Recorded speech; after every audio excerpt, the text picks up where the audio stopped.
तो तने खुश मिली जब तन मनी छुई हुई जब रुआ गंगन आई तो संपूर्ण रूप से हमारा खुशी मिली बहुत है लेकिन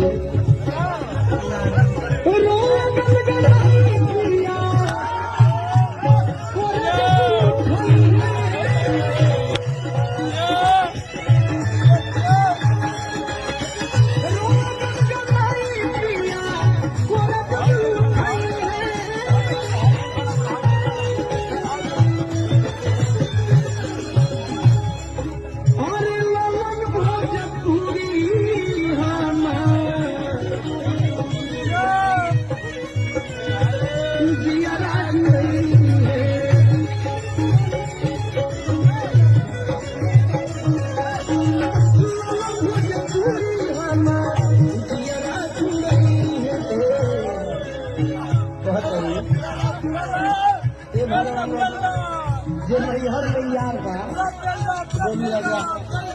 अभी परेशानी हो फर्स्ट अब हमारा का दोष अब तो जगह जो लिया हम बानी ओकरे रहे कर ओकरे संग हिंदी कागज के बकर के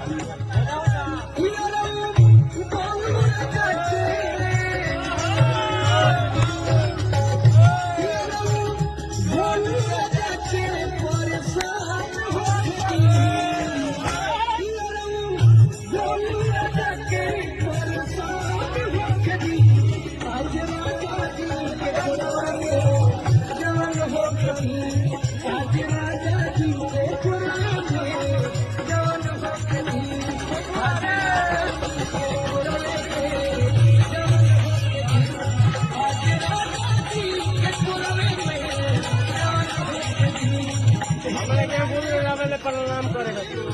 रोज बहुत रुपया